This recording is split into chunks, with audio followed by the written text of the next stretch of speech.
Time is important to each of us. It affects our lives in many different ways.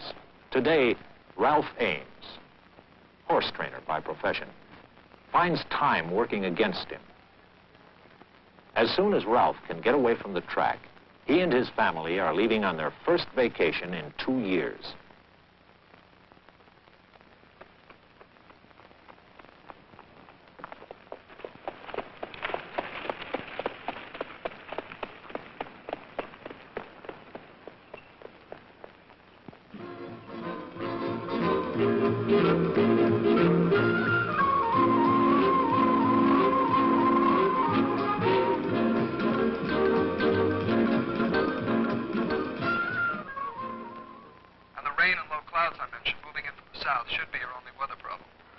If I leave in about an hour, can I get out ahead of it?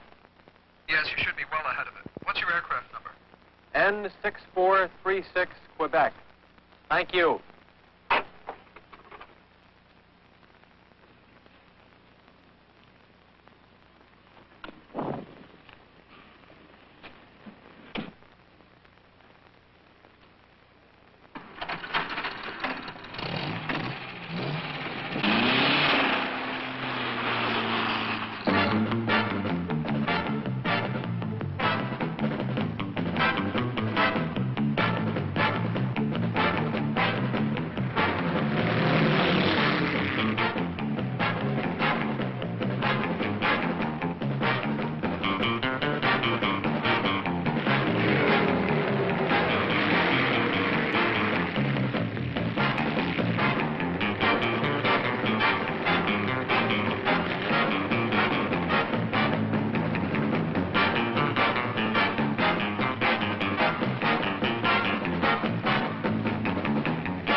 Present temperature 72 degrees, humidity 76%. That approaching storm activity is expected to reach the area within the next hour or so.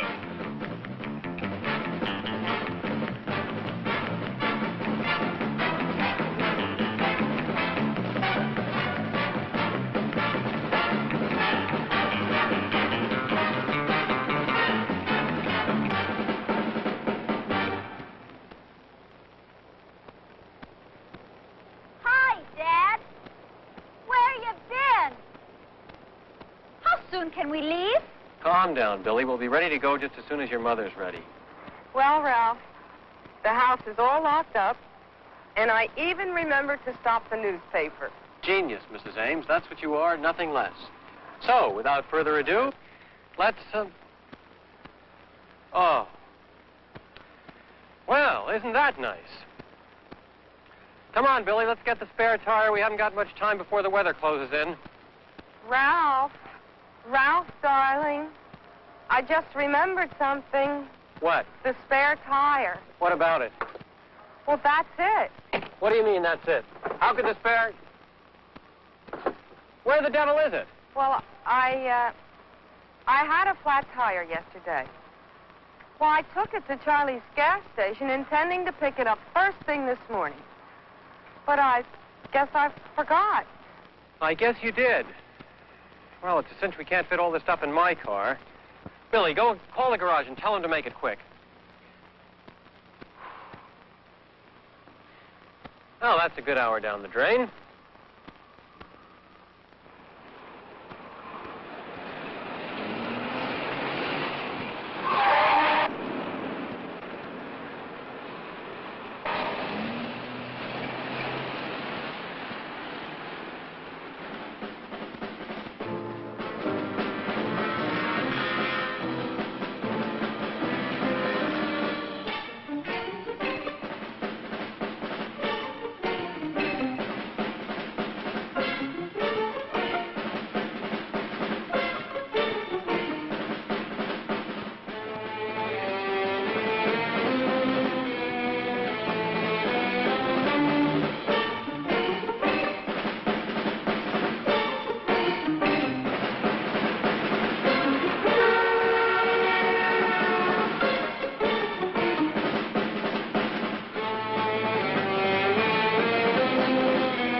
Hi, Mr. Ames. I'm Bill Weitzel, the owner of this spread. Please don't get up. May I join you? Please do, Mr. Weitzel. Nice to meet you. I understand you plan to be with us a few days. Yeah, that's right. Mrs. Ames tells me you plan to spend a good bit of your stay playing golf. I guess so. It's funny. I've been looking forward to getting in a good round just as soon as I got here, but, I guess I'm just not in the mood. Oh, really? An avid golfer, not in the mood? Because of your landing? You saw. Yes, I saw. Listen, those things can happen. Not too often, I hope. More often than you think. The number of mistakes I've seen private pilots make over the years is astonishing. Mistakes that often cause accidents. Yeah, when it's no fault of the plane. That's right. About 80% of the time, it's no fault of the plane. The fault is generally not with a pilot's skill. It's more often psychological. It's really his emotional state that really does him in. You're beginning to sound more like a psychologist than a man in the aviation business. Maybe so, but that's because practical psychology figures in. Pilot errors like the one you made generally spring from something I call an itis.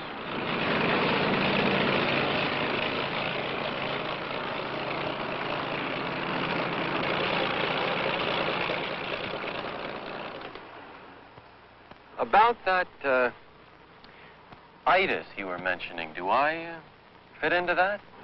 You sure do. That itis that nearly racked you up on my runway out there, I called get-there-itis. It's a disease of general aviation pilots. They feel they must get there. Frequently, they kill themselves trying. Get-there-itis. Oh. I guess I had it. Don't let it get you, Mr. Ames. You won't make the same mistake again. Take the professional or successful businessman, for instance. They frequently suffer from what I call give-order-itis. They're used to giving orders, not taking them. Fred Jorgensen there, he's a good example. I'm in the construction business.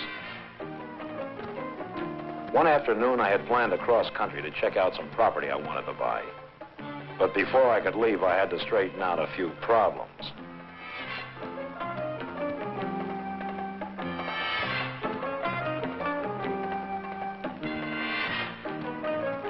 When I finally got away, I phoned ahead to the airport and told them to have my plane ready when I got there.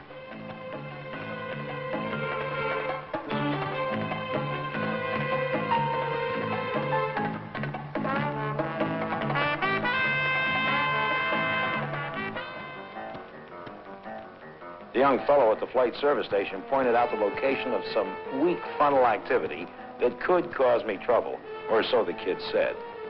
He was polite, of course, and could only offer suggestion. But his suggestion was clear: stay on the ground. What did he know? I've been flying for 30 years. Guess he thought I was too old or something. Well, I didn't take his advice. The weather looked all right to me, so off I went.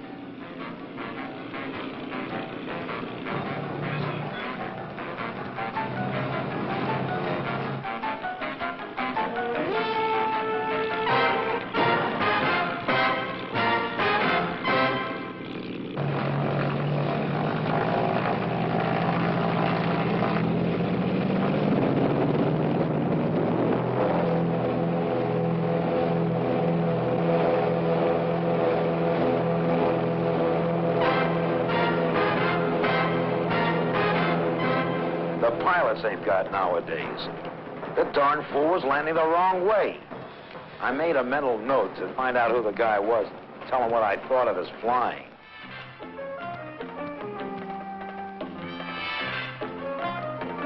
I kept wondering what could have gone wrong, and then suddenly, in my mind's eye, I saw it all. My approach to the active runway. I had made the wrong turn and taken off downwind. After realizing my mistake, things seemed to settle down. I decided to check the weather at my destination. The weather was down and the entire area was closing in fast. Yet there I was, flying right into the teeth of it and for no real reason. I kept thinking about what the kid at the flight service station tried to tell me. That close call ended my career as a bold pilot. You see, Mr. Ames, There are old pilots and there are bold pilots, but there are no old, bold pilots. Very well put, Mr. Weitzel. Call me Bill, please. Fine, I'm Ralph. About your golf, Ralph, I'm going to meet Wally Gray this afternoon. Would you like to join me? Is that the Wally Gray, the golfer? Yes, he's the one. Why don't you meet me at the clubhouse at 2 o'clock? Sounds great to me. Fine. See you then.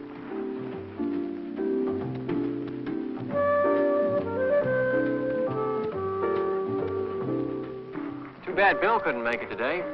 Sure is. He's a great guy.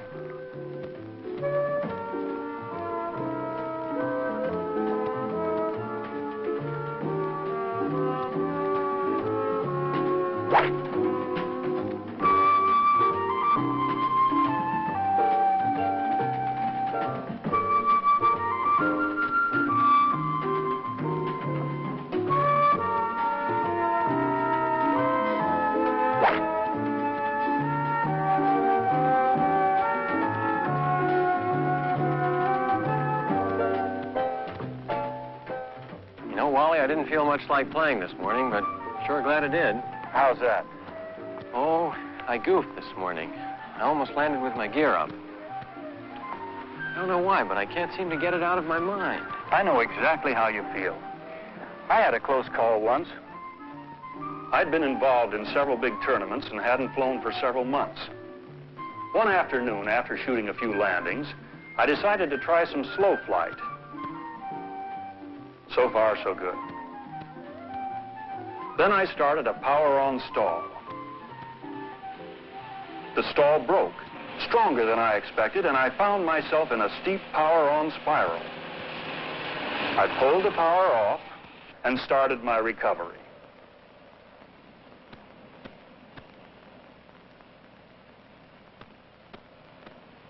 All the right moves, or so I thought. As the plane leveled out and my airspeed dropped, I eased in on the throttle, but nothing happened. I gave it full throttle and still nothing happened. Man, those trees were coming up mighty fast.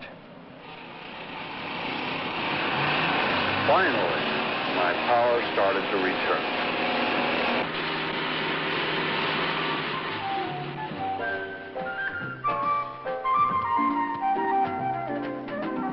I was really shook.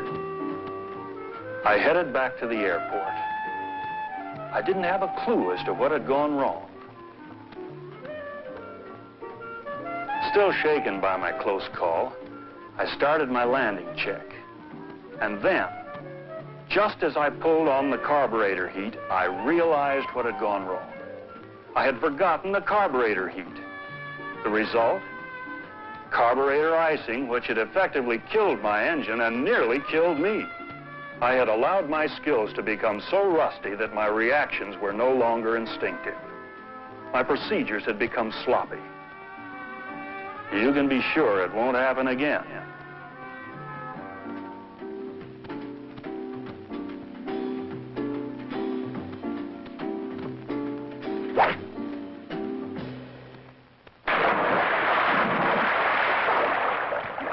We were on the final approach, and we had no idea anything was wrong until we passed the end of the runway. When that gear horn sounded, I almost jumped out of my skin. I know exactly how you feel. When I was back in college, there was a certain Romeo I used to know. We were both from the same hometown, but he was a big man on campus, and he never paid much attention to me. Well, anyway, one day he invited me to go flying with him. Wait a second. Wait, I know what she's going to say, so let me tell it the way it really happened. Now I know the problem really started during my senior year. I was a big man then, all-conference halfback. I really enjoyed being the center of attraction. The next year, I was taking postgraduate work in engineering and spending most of my time in the library. It sure didn't take long for the roar of the crowd to fade away, and I became just another graduate student. One afternoon, Sally, a girl from my hometown, introduced me to a new transfer student named Lois. It was clear that Lois thought I was just another guy. During the weeks that followed, I tried to line up a date. No, No. No. I decided to try once more, but this time with something even Lois couldn't resist. My plan was to invite her to the homecoming game and dance in a very special way. One that would separate me from the rest of those fellows that were beating a path to her door. My idea was to personally drop the invitation right into Lois's lap. Sally came along just for the ride. When we were near Lois's house, I started my plan. My first pass was to see if she was home and to get her attention.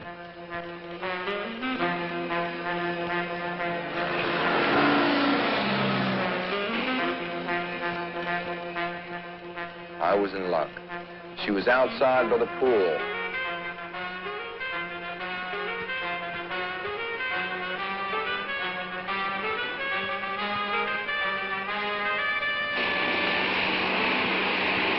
On my second pass, I came in more slowly.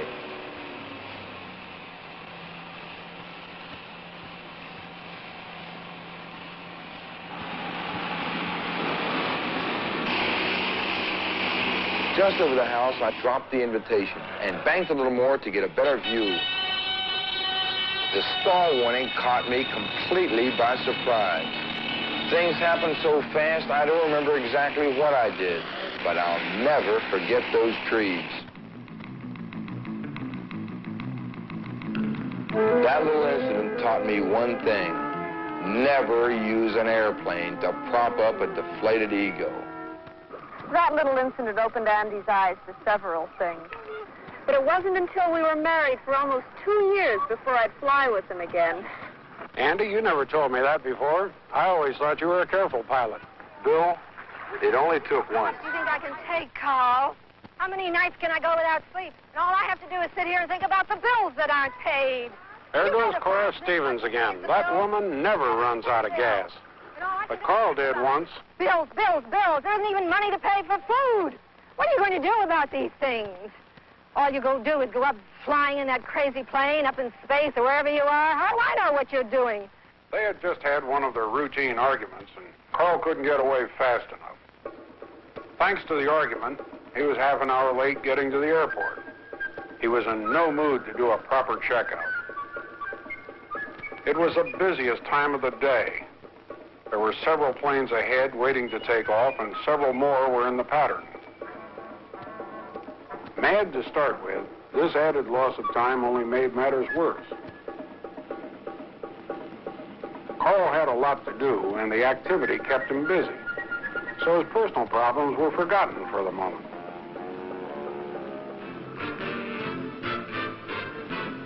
But once the plane was on course, his personal problems came back again. I never heard of anybody who couldn't go out and ask for promotion.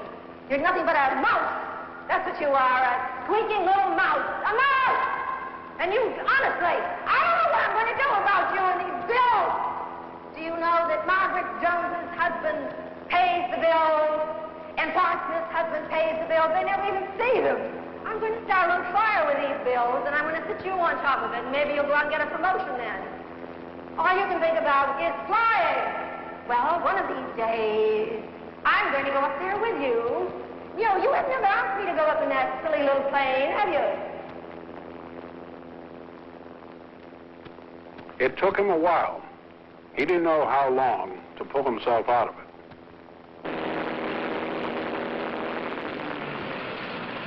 It was only then that he noticed what he should have seen before takeoff. Quickly, he switched to the other fuel tank. Now he was in a real fix. But at least he was a pilot again, not a man with wife troubles on his mind.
Luck was riding with Carl that day. Sure, he'll have arguments now and then, but he won't take them into the cockpit with him. Which reminds me of another story. There was a fellow flew in here one day.